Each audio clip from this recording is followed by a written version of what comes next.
Bom, e quem recebemos nessa sexta-feira para começar bem o 2025 é o seu Paulo Bertolini, que é presidente da Câmara Setorial das Empresas Armazenadoras de Grãos, da ABMAC, nos trazendo mais dessas informações e como é que o produtor vai ter que se planejar para entender esse 2025 de desafios na armazenagem. Não é isso, seu Paulo? Bom dia, seja bem-vindo. É um prazer recebê-lo mais uma vez aqui no Bom Dia Agronegócio. Bom dia, é um prazer estar aqui com vocês. Bom, seu Então, Paulo, eu, pois é. Seu Paulo, primeiro feliz ano novo para o senhor, mas um ano que indiscutivelmente será desafiador para a nossa armazenagem aqui no Brasil, né? ele tem sido desafiador já há algum bom tempo, né? Ano que passa, a gente espera um pouco mais de investimento na área de armazenagem, mas ele não acontece na mesma velocidade que a produção agrícola brasileira de grãos cresce, né? A dinâmica da nossa agricultura, graças a Deus, é uma dinâmica, e aos produtores, obviamente, é uma dinâmica formidável. A gente cresce em torno de 10 milhões de toneladas todos os anos, a nossa produção de grãos, enquanto que a armazenagem ela cresce só metade disso. Então, em geral, isso eu estou falando uma média aí dos últimos 10, 15 anos. Em geral, a cada ano que se passa, nós temos um agravamento do déficit de armazenagem no Brasil em torno de 5 milhões de toneladas. Hoje ele está em torno de 120 milhões de toneladas, ou seja, o Brasil produz mais de 120 milhões de toneladas que não tem espaço para ser armazenado.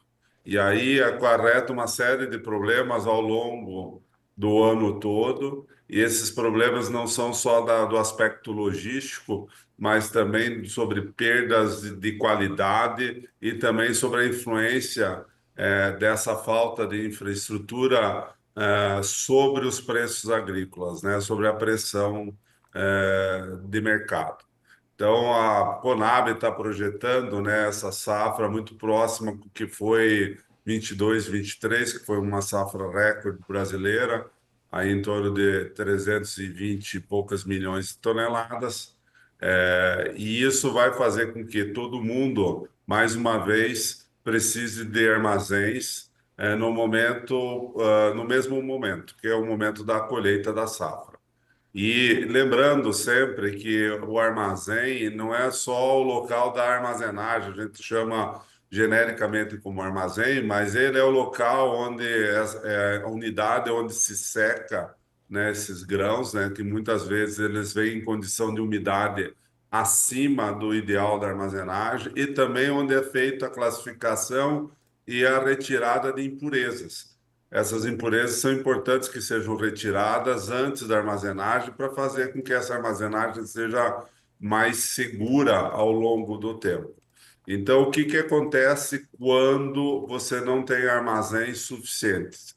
O produtor praticamente ele tenta se ver livre dessa produção que está vindo, e se São Pedro colaborar novamente esse ano, como fez lá em 22, 23, com exceção de algumas regiões, e vier uma safra cheia, vai todo mundo colher praticamente junto, e a gente vai perceber que esses produtores vão tentar se ver livre dessa produção ao mesmo tempo, forçando um mercado, né, super ofertando esse mercado e fazendo com que os preços caiam muito. Então a gente vai observar, por exemplo, uma consequência disso, os bases, né, que são os prêmios, Uhum. muito negativos no momento dessa colheita. E depois, eventualmente, uma safra bem feita e bem colhida de milho da segunda safra, né, também vai agravar esse problema que a gente já vai observar durante a primeira safra.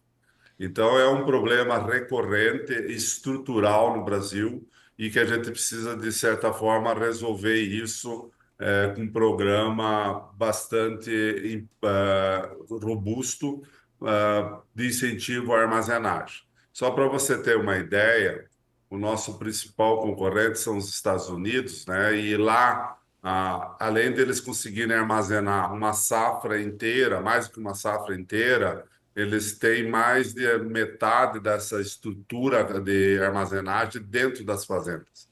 o Brasil, além de ter um déficit de 120 milhões aproximadamente de capacidade de armazenagem, nós só conseguimos armazenar em torno de 15, 16% dessa capacidade total está dentro das fazendas. Isso faz com que o custo logístico, a perda de qualidade, a perda quantitativa no pós-colheita se agrave. E isso nós precisamos corrigir no mais breve possível, incentivando mais o PCA, tendo um PCA menos burocrático, mais simples, que é o programa, o PCA é o Programa de Ampliação e Construção de Armazéns, que está lá dentro do Plano Safra. Ele é um recurso ainda insuficiente para a necessidade brasileira. Ele tem lá em torno de 7 bilhões de reais anunciados, não necessariamente serão aplicados, mas foram anunciados. E esses recursos são para armazenagem de grãos, mas também para outro tipo de produção agrícola brasileira. Então, ele concorre, o grão concorre com, por exemplo, açúcar e outros produtos na busca desse recurso para investimento em armazenagem. E o Brasil, como tem crescido em torno de 10 milhões de toneladas na sua produção de grãos anualmente, nós precisamos investir, no mínimo, em armazenagem de grãos, 15 bilhões de reais, porque cada tonelada estática ela custa para ser construída em torno de R$ 1.500 por tonelada. Isso inclui, obviamente, os equipamentos, né, lá secador, limpadora, transportadores, os silos, mas também a obra civil, a parte elétrica, né, porque tudo isso aí funciona através de motores elétricos, né, de alta tensão, de baixa tensão, que também é o serviço da montagem desses equipamentos. Então, isso tudo custa em torno de R$ 1.500 por tonelada. Então, nós precisaríamos investir esses 15 bilhões por ano, preferencialmente dentro das fazendas, já que só 15%, 16% da nossa capacidade estática total de armazéns está dentro das fazendas. Os outros 85% estão em áreas urbanas, em centros industriais e dos portos, que é muito longe do local de produção, e isso faz com que o custo logístico da nossa produção fique muito cara, muito caro, né? Então a gente precisa mudar essa realidade, e a única forma de mudar isso é melhorar a nossa infraestrutura, investindo mais em armazéns dentro das fazendas. E quando eu falo sobre a questão do déficit de armazenagem, a gente está considerando aí 200 e poucos milhões de toneladas de capacidade estática total no Brasil. São todos os silos, armazéns que já foram construídos alguma vez e que hoje, de alguma forma, ainda são considerados como armazéns de grãos. Mas muitos deles, construídos 20, 30, 40, às vezes 50 anos atrás, já não têm uma condição de uso adequada, não atendem às normas, né, de segurança, de operação, inclusive sobre bombeiros e tudo mais. Então, se a gente fosse fazer uma análise mais fria sobre a nossa capacidade estática de armazenagem, talvez esse déficit crescesse ainda mais se considerássemos essas condições dos armazéns construídos até hoje.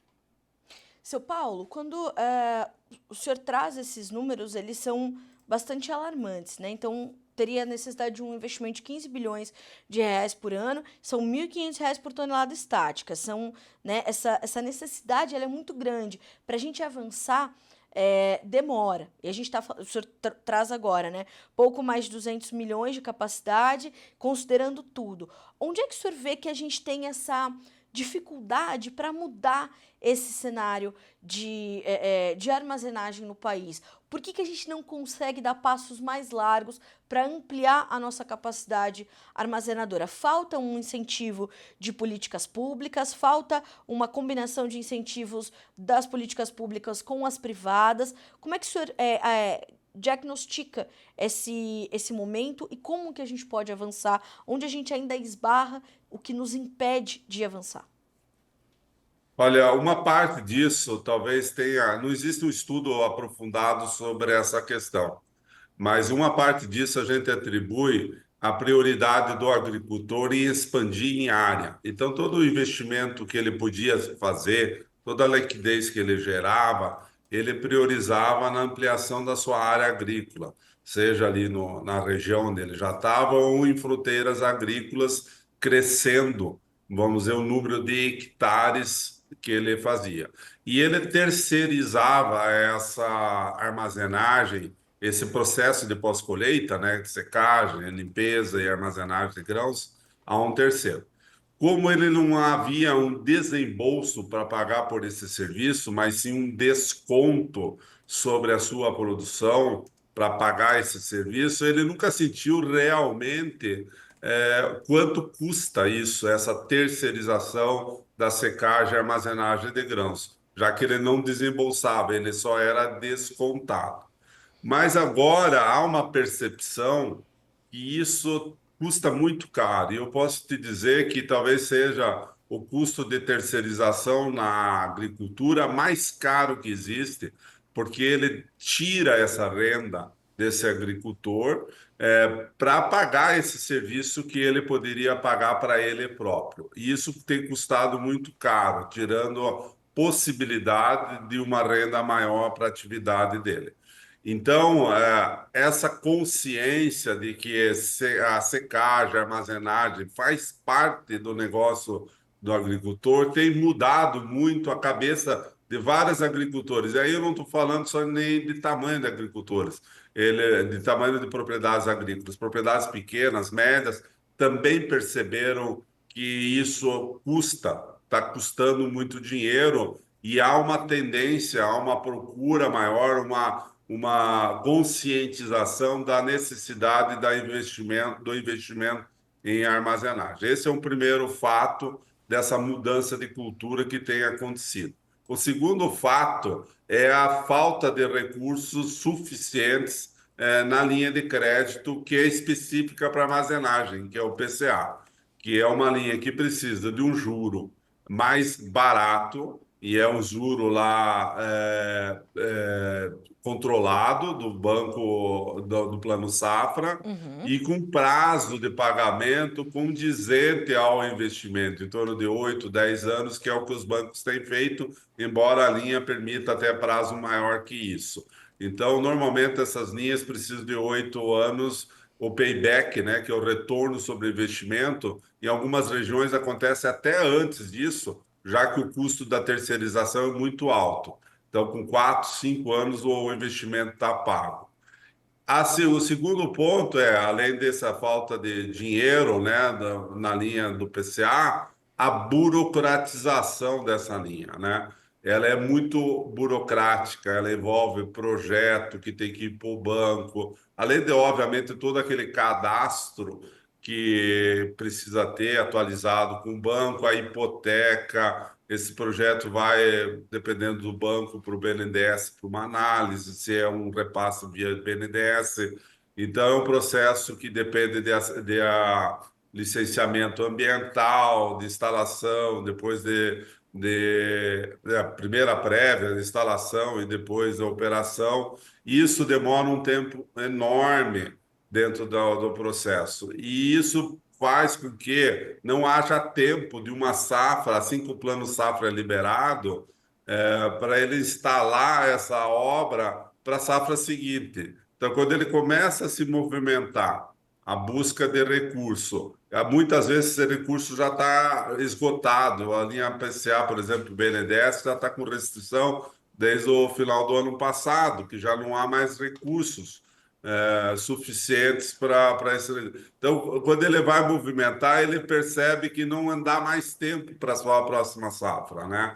E a coisa acontece e se repete todo ano. Daí, no começo do ano, o Ministério da Agricultura solicita às entidades sugestões para o Plano Safra, para que ele seja elaborado, que vai ser até o final de junho. Em julho entra em operação novamente o Plano Safra.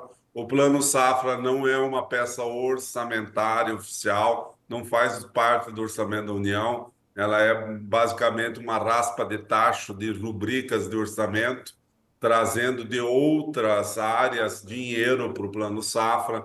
Isso é uma dificuldade, porque esses recursos, ao longo do ano, eles podem ser contingenciados ou a liberação ser paulatina.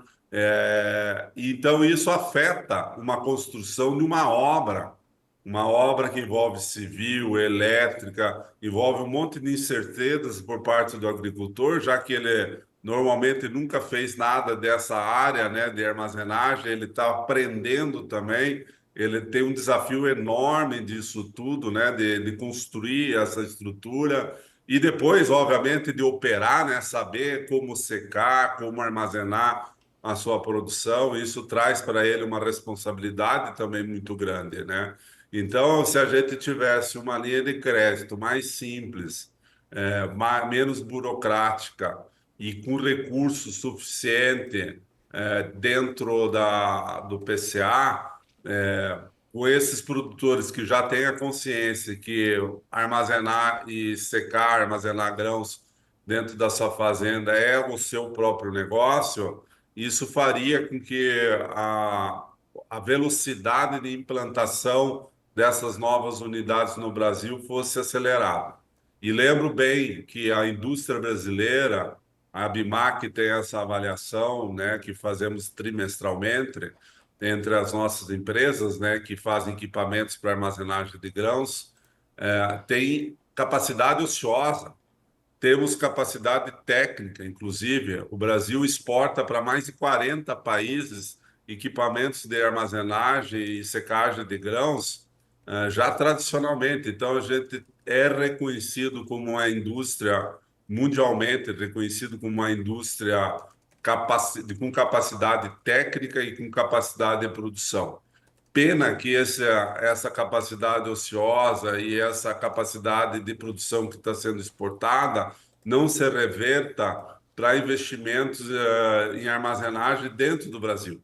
Isso é uma oportunidade que a gente está perdendo. Então, o Brasil tem condições, através das nossas empresas, a fornecer um mercado mais comprador, mais agressivo nesse aspecto da procura e instalando mais unidades e de preferência, na nossa visão, o ideal é que essas unidades aconteçam dentro das fazendas. Isso mudará todo o perfil e a competitividade da agricultura brasileira ao longo do tempo, se isso for feito. Bom, seu Paulo, infelizmente o nosso tempo é um pouquinho curto aqui no Bom Dia Agronegócio para a gente falar tudo que a gente gostaria de falar sobre esse assunto, mas eu queria só ouvir rapidamente do senhor para a gente concluir a nossa conversa hoje. Como é que o senhor está vendo essa possibilidade de um aumento nas taxas de juros, embora o programa de construção de armazenagens esteja ali sob a condução do Plano Safra? Se lhe preocupa essa possibilidade de a gente voltar, por exemplo, a uma Selic de 15% ainda esse ano, desde 2006, isso poderia acontecer novamente, o quanto desses juros mais altos no Brasil podem também limitar essa nossa capacidade de expandir a nossa armazenagem aqui no Brasil. Isso pode ser um entrave ou pode ser um limitador? Sim, sem dúvida, vai ser um limitador da nossa expansão de infraestrutura. O agricultor vai pensar mais sobre se vier um juro mais alto, né? E principalmente se faltar recurso, né? Que ó, essa é a outra preocupação, não só com a questão do recurso, dos juros, mas também a quantidade, o montante total disponível para armazenagem. Isso vai ser um processo, se isso acontecer um processo de redução dessa dinâmica formidável que a agricultura brasileira tem de crescimento, esse dinamismo, né, que o agricultor brasileiro tem. E isso seria bastante preocupante, porque isso pode gerar um colapso de pós-colheita no Brasil, gerando perdas para toda a cadeia. Eu não digo só para o agricultor que perde renda, mas a indústria também, os consumidores também, é um perde-perde. E nós temos que encerrar esse ciclo vicioso para tornar ele um ciclo virtuoso. Trazer renda, renda traz investimento, investimento movimenta toda a economia brasileira. Seu Paulo, eu quero muito lhe agradecer pela gentileza de aceitar o nosso convite nesse comecinho de 2025. Como o senhor falou, vem sendo, né, os últimos anos vem sendo bastante desafiadores, nós vamos acompanhar isso muito de perto. Obrigada por trazer esse cenário para nós e essas perspectivas do que está já acontecendo. A gente torce para que seja um ano de resultados ainda melhores para a nossa capacidade, para a nossa expansão da nossa capacidade armazenadora. E o senhor sabe, Notícias Agrícolas está sempre de portas abertas para o senhor, para que o senhor atualize, né, a nossa audiência sobre esse cenário com informações tão completas como o senhor sempre nos traz. Muito obrigada mais uma vez e um ótimo novo ano para o senhor. Muito obrigado, um ótimo ano novo para todos nós. Para nós todos. Obrigada, seu Paulo. A gente continua a se falar. Até a próxima. Um abraço. Tchau. Até mais.